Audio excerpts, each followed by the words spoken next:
que o Flamengo está jogando com o Maracanã vazio e está não só ficando o estádio vazio, como perdendo dinheiro por conta do ingresso caro. Explica essa história aí pra gente, porque a gente também mostrou um ranking aqui que o Flamengo está nesse momento lá embaixo, como na média de público no Brasil entre os clubes da Série A, que é uma loucura. Explica aí pra gente. Bem, depois do jogo contra o Maricá, os jogos todos do Flamengo têm tido públicos muito abaixo do que vinha sendo até o ano passado, né? O Flamengo vinha jogando sempre Maracanã lotado, Maracanã cheio, 60 mil, 60 e poucos mil, que é o máximo, né? O Maracanã comporta, na verdade, hoje, pouco mais de 60 mil pessoas. Alguns jogos não vendem nem 60 mil, por conta de separação de torcidas, camarotes que não são vendidos, porque são de empresas, etc., as gratuidades, as cadeiras cativas são cerca de 5 mil. Então, na prática, o pessoal fala 70, não tem 78 mil ingressos, tem 60 mil, 58 mil, por aí. Então chega a 60 e poucos mil com as gratuidades, é o máximo que o Maracanã comporta. O Flamengo várias vezes teve aí lotação esgotada e tudo mais, como o Bahia teve ontem, né? Aliás, o Bahia ontem só sócios assistiram a partida. 100% de sócios do Bahia no estádio da Fonte Nova para ver a vitória e a classificação para a próxima fase da pré-Libertadores. E o BAP, no final do jogo, eu fui entrevistado dentro do campo pelos repórteres, e ele fala que tem que ser esse o preço, porque o time é caro, o clube tem que arrecadar. Aí eu peguei o borderô desse jogo, né, o jogo Flamengo 5 Maricá 0, que valeu a Taça Guanabara, e comparei ao mesmo jogo do ano passado, que é o jogo contra o Madureira. O Flamengo ganhou a Taça Guanabara, um jogo contra o Madureira. Última rodada, Madureira, o Flamengo vence e ganha a Taça Guanabara. Aí o comparativo dos públicos, né? Ano passado, 63.422. Esse ano, 29.544, menos da metade. Pagantes, 62.92, dessa vez, 27.151.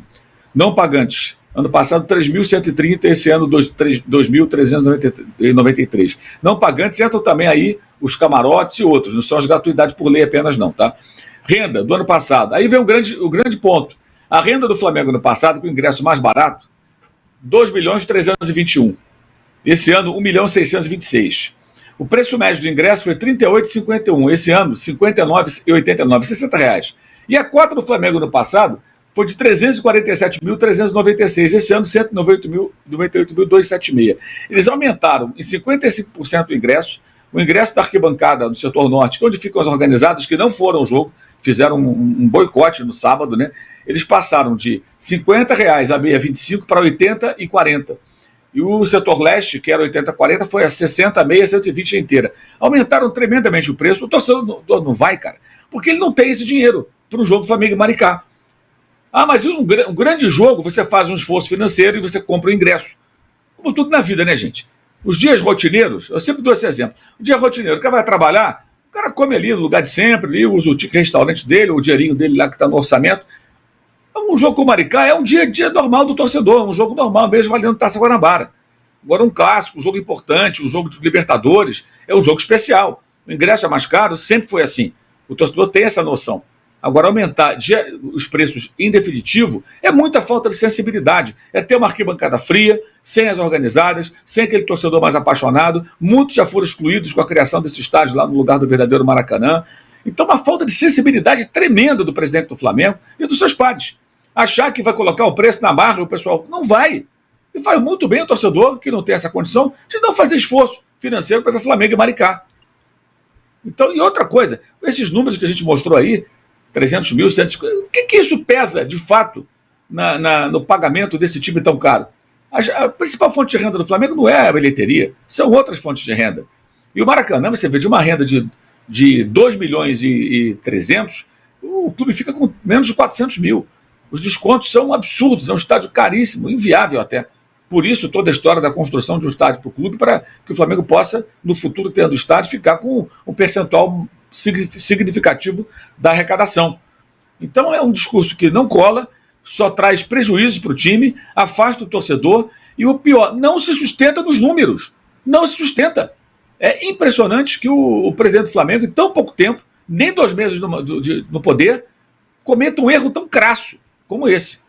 Como se não bastasse digamos, não muito recomendável, né, contratação de sócios que o apoiaram para cargos de gerente do Flamengo. Eu já falei sobre isso e já o questionei, já publiquei. Agora você vê essa situação. Flamengo jogando para públicos que eu considero ridículos, né? Ridículos, se eu comparar com o ano passado. Por quê? Porque resolveram que, olha, o preço é esse, tem que pagar. Essa é uma visão elitista. Tem que pagar uma pinóia. O cara paga se ele puder, se ele quiser. Por mais. O que a gente falou do Riquelme com relação à relação com os jogadores, essa gestão do Flamengo na relação com a torcida. Você tem que entender, ter sensibilidade, saber qual é o potencial de investimento do seu torcedor. Ah, que o Rio tem um poder aquisitivo menor do que São Paulo. E daí? E daí? A fonte de renda do Flamengo tem que ser o sócio-torcedor nacional que traga benefício para o cara que mora fora do Rio de Janeiro. Esse escudo está errado, tá? O escudo do Flamengo é outro. Já mudou em 2018. E uma série de outras questões que tem que ser vistas. Mexer nisso aí, eu vou te contar, é um erro assim, crasso. Espero que, sinceramente, que tenha a sensibilidade que alguém consiga convencer o presidente do Flamengo de que ele está completamente errado, e os números mostram isso. Aí, lá na frente, quando tiver um jogaço importante, lotar o Maracanã, viu, a gente botou esse preço e tal. Não, aí é outro jogo. Cara, só pegar os jogos da NBA, por exemplo, um jogo de um time forte, com um time lá dos últimos da conferência, ou no cômputo geral, tem um ingresso de um preço. Agora, dois times fortes se enfrentando, o preço é completamente outro, porque os caras entendem que a demanda é outra, que o valor daquele espetáculo não é o mesmo. Um Flamengo e Corinthians, um Flamengo e São Paulo, um Flamengo e Inter, que vai ter no final agora do mês, né? O Flamengo é um valor diferente do Flamengo e Maricá, né? O jogo da Libertadores é diferente do Flamengo e Nova Iguaçu. Não dá para comparar. É isso. Ô Danilo, esse negócio que o Mauro fala, parece uma tamanha obviedade, eu não entendo como ninguém faz isso. Se eu tá todo mundo errado e os caras lá estão certos, em todos os clubes, muitos clubes, não só no Flamengo. Você põe o ingresso mais barato, você enche o estádio, isso tem uma diferença técnica no jogo, e você muitas vezes tem a renda maior. Como que os caras não entendem isso? Para mim isso é chocante, assim. Eu já teve uma época que estava tendo uma crise parecida com essa no Palmeiras, e eu conversei pessoalmente com o Maurício Gagliotti, que na época era o presidente. Eu falei exatamente isso, né? Mas vem cá, não é mais fácil às vezes você vender 40 mil ingressos, você tem a mesma renda, só que com o estádio cheio, do que fazer o ingresso mais caro com 25? Aí ele falou, se eu fizer isso, eu mato o sócio torcedor, porque aí não tem interesse para o torcedor ficar com o sócio. Então eles fazem às vezes o ingresso mais caro para o torcedor ter interesse em ter o sócio, ser avante no caso do Palmeiras, né, e ter esse desconto. Porque na conta do clube, para eles, vale mais a pena ter um sócio torcedor que paga todo mês e vai no estádio de vez em quando, do que vai lotar o estádio e ter um sócio torcedor baixo. E aí a gente sabe que o estádio depende muito do desempenho do time. Então, às vezes, você tem um estádio mais vazio porque o time está mal, e aí o sócio torcedor não tá alto ali, você perde uma receita. Essa foi a explicação financeira, né? Porque é uma explicação ali, olha, se eu não encontro a conta, eu não encontro aqui o meio termo entre fazer um preço bom para lotar o estádio e para não afugentar os meus sócios torcedores. E aí, quando você olha lá fora, o sócio torcedor, ele não depende apenas do ingresso para atrair o público, né? Você tem outras maneiras de ativar o sócio torcedor. E aí eu acho que esse é o erro principal aqui do Brasil. Você faz um plano de sócio que depende exclusivamente de ter o ingresso, depende exclusivamente de ter um desconto para poder comprar, e é mais ou menos o que eu estava falando também sobre o Corinthians, né, que hoje tem dificuldade de ter novos sócios torcedores justamente por isso, porque o cara que faz o plano, ele olha ali para os benefícios e fala, meu único benefício aqui é ter ingresso. A partir do momento que você não tem ingresso, não tem muito para que você ficar pagando ali os 49, 59, 39 por mês, para só ajudar o seu clube, né? Então o erro dos clubes aqui, eles tinham que fazer outras maneiras de ativação. Visita CT, vai para o estádio, tem desconto em produto parceiro, desconto em produto do patrocinador, não sei, tem várias maneiras. Você olha, você vai no famoso Match Day, como falam, lá fora do país, aqui fora do país, e você vê que é muito diferente do jeito que eles ativam as coisas aqui no Brasil e lá fora. Muito bem, outro assunto do Flamengo Tironi, aqui. Oi, fala, Tironi, Mauro. só um detalhe, achei importante isso que o Danilo falou, que esse argumento dos engravatados atrás lá do ar-condicionado da mesinha, né, é tão patético. Esses caras não se preocupam com a fidelização do torcedor, com a formação de novos torcedores. No caso específico do Palmeiras, o último jogo no Allianz Parque foi contra o Botafogo e Ribeirão Preto. Anunciaram um público de 23 mil. Gente, estava muito vazio pela televisão, dava para ver. Pela transmissão do UOL dava para ver. Você vê ali o estádio, todos os setores tinha muito lugar vazio. camarote, tudo vazio. Tudo bem, tem 23 mil ali, eu achei que parecia até menos. E, cara, 23 mil é pouco mais da metade da capacidade do estádio. Você prefere uma cadeira vazia do que um palmeirense de menor poder aquisitivo que nunca pisou naquele estádio? Prefere mesmo? É isso mesmo? Isso vale para o Flamengo também, para qualquer clube. É isso mesmo? Você prefere uma cadeira vazia do que um pobre? Agora, você gosta do pobre quando você fala, eu tenho tantos milhões de torcedores de televisão. Ou vamos negociar direitos de transmissão? Olha, dona Puma, dona Adidas, né? Dona Nike, eu tenho tantos milhões de torcedores, então, né, vamos negociar aqui um valor maior aqui pra gente, ou também para o patrocinador master, seja lá qual for. Aí interessa o pobre. Isso é tão sórdido, é tão frio. E assim, no caso do Palmeiras, quantos palmeirenses passam em frente àquele estádio todo dia para trabalhar e voltar, que moram em regiões da cidade ali, que passam por ali ou pegam o metrô, e que nunca pisaram no estádio? Lembre dos treinos no Corinthians, treinos abertos, tem tempo que não acontece, mas já fizeram vários. A quantidade de gente que vai para lá e se emociona, porque o cara nunca foi no estádio do Corinthians, não consegue comprar ingresso. Tem que ser sócio. Olha, obrigação é pagar o aluguel, se o cara não tiver casa própria, é pagar um condomínio se ele morar num prédio, é pagar o IPTU se ele tiver IPTU, é pagar a escola se tiver escola, não for pública, plano de saúde se ele tiver plano de saúde, e mais importante, alimentação, né? É o remédio, é o dia a dia, gente. Sócio torcedor, ninguém tem obrigação de ser sócio de clube nenhum, e ninguém vai demonstrar seu amor porque paga porque tem mais dinheiro. Ter mais dinheiro significa que é mais palmeirense, é mais corintiano, é mais rubro-negro, é mais gremista. Então, assim, isso faz parte desse pacote de elitização sórdido, capitaneada por muitas pessoas que estão aí com poder no futebol e que só pensam dessa maneira. Aí daqui a 10, 15 anos, você pode ter uma série de torcedores daquele clube que os filhos não vão torcer porque eles nunca viram o time jogar no estádio. Então, para ver pela televisão o seu clube, que é da cidade onde você mora, e ver o Barcelona ou ver o Liverpool, dá no mesmo. Dá no mesmo. Você não vai ao jogo mesmo, você nunca vai pisar lá, não te querem lá.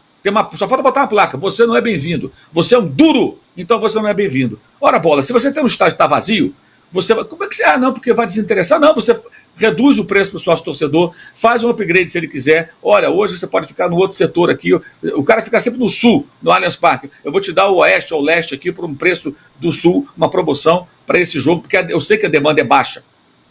Ou você pode trazer uma pessoa, pode trazer um convidado, vai. Se você fizer a reserva do ingresso antes, você compra um e ganha dois. Traga uma pessoa. Aí o cara traz outro palmeirense. Vai ficar no exemplo do Palmeiras, poderia citar esse outro clube também. E de repente esse cara chega lá, vê, acha legal. Cara, vou fazer uma força aqui, vou pagar essa mensalidade, quero me associar. Gostei da experiência de ver o jogo do meu time no estádio. É isso. Tem mil maneiras, gente. Por que existe profissionais de marketing? Não é para ter ideias geniais? Ou para falar isso aqui não dá, isso aqui não dá? Ah, pelo amor de Deus, né? É ridículo isso. E assim, os argumentos são tão tacanhos, e são tão elitistas, e estão tão sórdidos, que dá nojo, cara. Eu já ouvi esse tipo de argumento outras vezes, isso me enoja profundamente. Boa. Daqui a pouco eu vou falar sobre a semifinal que vai ser no Engenhão contra o Vasco, mas, Casão, eu queria fazer uma pergunta para você futebolística.